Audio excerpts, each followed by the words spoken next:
Mamangam festival. A Mamangam festival is an age-old festival of ancient Kerala, staged every 12 years and lasting 28 days. During the time of Kulasekharas from the 14th century till 18th century, the venue of the festival was Thirunavaya, on the banks of River Bharathapuzha in Malabar, northern Kerala in South India. The festival is remembered for the great trade fair associated with it, as well as the bloody battles occurred during the festival. Mamangam stands for Maagha, Makam, which denotes a period of 28 days from the Makam star that appears in the right phase of the moon in the month of Maagha of Saka calendar.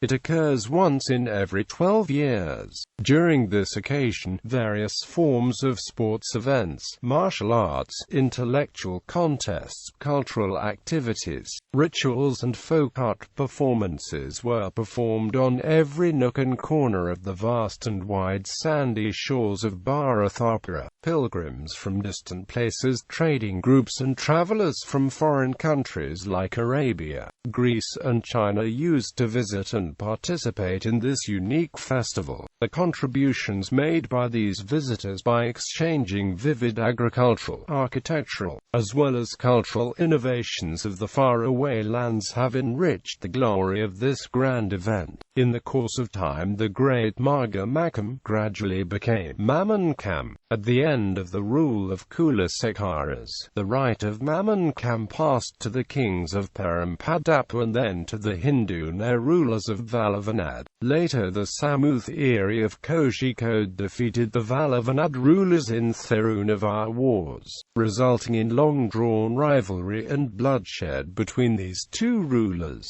Though the Samoothiri was also a Hindu, he had the overwhelming support of the Muslim Arab merchants, which the ruler of Valavanad did not have. The Samoothiri declared himself as Maharaksha Purusha of the temple in Thirunavaya. For that day forth, the Valavanadan king began to send Jjvellara to fight Samoothiri until death, and to recapture the right from the Samoothiri, who would stand poised at Nilipaduthara in Thirunavaya, surrounded by a large contingent of warriors. The last such Mamangam festival is believed to have been held in 1755, when the Samoothiri Zamorin had a hair-breadth escape from a chave aged 16 named Putu Manikandaru Menon. The Mamangam came to an end with the conquest of Kozhikode by Hyder Ali in 1776. Many local festivals with the name Mamangam are conducted in temples across Kerala. To disambiguate them from the Mamangam conducted at Thirunavaya, they are usually denoted by the name of the place along with the title. Etymology. Originally derived from the word Maha, meaning great, in Sanskrit, and Magha, literally Great Magha, with Magha being a month in the Hindu calendar, which was later adapted into Malayalam as Mamangam and in Tamil as Mamangam. Background. After the disintegration of the Kulasekharas, most of the provinces became independent, giving rise to numerous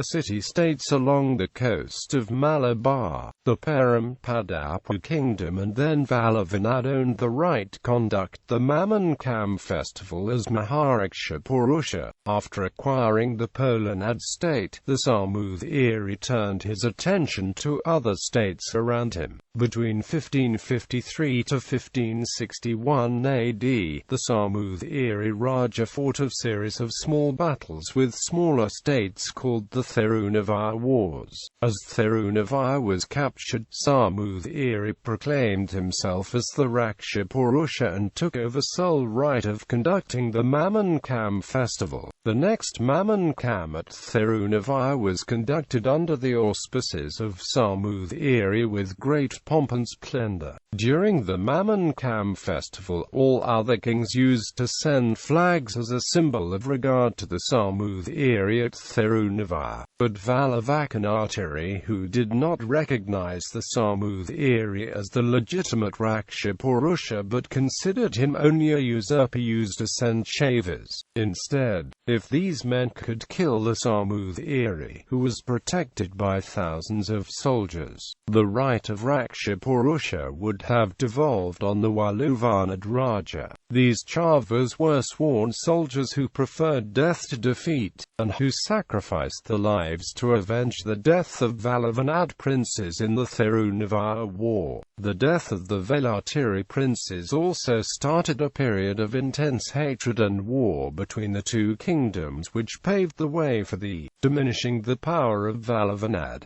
Kudapaka, a blood feud, was prevalent in this society. If an heir was killed, it was the duty of the relatives or even the subsequent generations of the deceased to avenge the death. So, most of these Chaiva soldiers had lost the relatives or elders in previous wars with the Samoothiri, and were fueled by Kudapaka. They came from various parts of Valavanad, assembled at Thirumananthamkunu under Velatiri, and were led by commanders from one of the four houses. Further details were provided by William Logan in Malabar Manual of 1887 and Francis Buchanan Hamilton in A Journey from Madras through the countries of Mysore, Kanara, and Malabar of 1807 respectively. Velatiri, after losing Thirunavaya and the right of the Rakshapurusha, began to conduct the Puram festival in the place of Mamangam, at Angadapuram, his capital. Here, in the temple of his tutelary deity Thirumanthamkunu Bhagavathi, he stood on a raised granite platform from where in the olden days his predecessors started the procession to Thirunavaya for the Mamangam festival, in peace. It was from here that the Chaivas were sent to the Mamangam festival afterwards when Samoothiri occupied it. The War of Thirunavaya was not the end of Samoothiri's aggression on Valavanad. He continued his attacks on Velatiri, but he encountered stiff resistance and the fights went on in a protracted and sporadic fashion for a long time. It was the Dasavaji who looked after the affairs of the eastern boundary and hilly areas of Velatiri. Kondathul Manadir and Nair of Kavada were other chiefs under him. This council of great men was a huge challenge to Samoothiri even during times when mutual rivalries weakened the Velatiri Swarupam. Dharmadpanaka, the erstwhile army chief of Samoothiri, had already shown dissatisfaction on issues of capture of Mamangam. Samoothiri followed a policy of appeasing the feudatories of Velatiri and conferring upon them the areas they originally held under Velatiri. One by one, he was able to win over Mupalnairs, including those of Pulapata and Kavalapara. Thus Samoothiri gradually became the master of Malapuram, Nilamba, Valapanatukara and Mancheri, which were under these feudal lords. Aralpad now began to rule these areas as supreme commander over them, with Karampura as his base.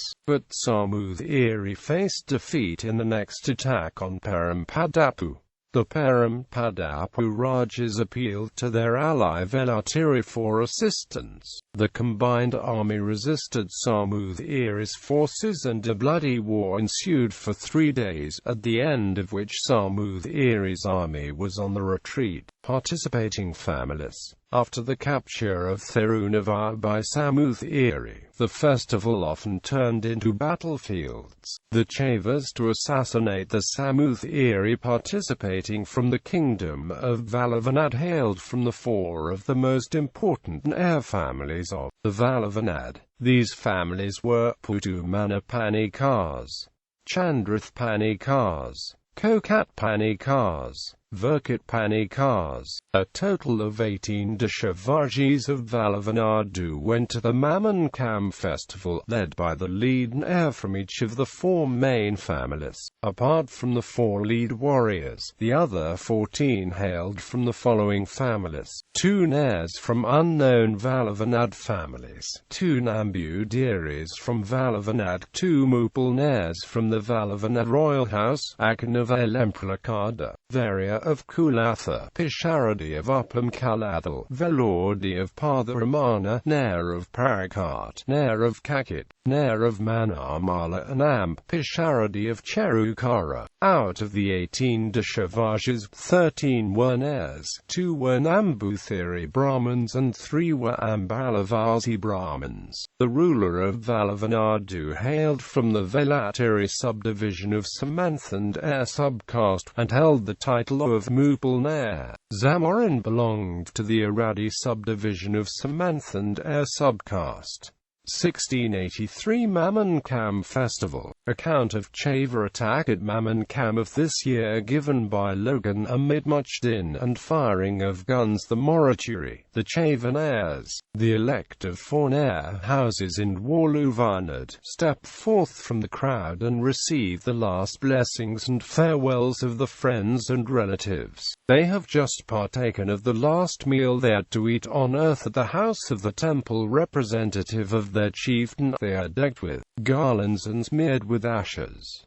On this particular occasion it is one of the houses of Putumana Panikar who heads the fray. He is joined by 17 of his friends, for all who so wish may fall in with sword and target in support of the men who have elected to die. Armed with swords and targets alone they rush at the spearmen thronging the palisades. They wind and turn the bodies as if they had no bones, casting them forward and backward, high and low, even to the astonishment of the beholders, as worthy Master Johnson describes them in a passage already quoted. But notwithstanding the suppleness of the limbs, notwithstanding the delight and skill and dexterity in weapons, the result is inevitable, and is prosaically recorded in the chronicle thus: the number of Chavas who came and died in the early morning the next day after the elephant began to be adorned with gold trappings, being Putumana Kantar Menon and followers, was 18.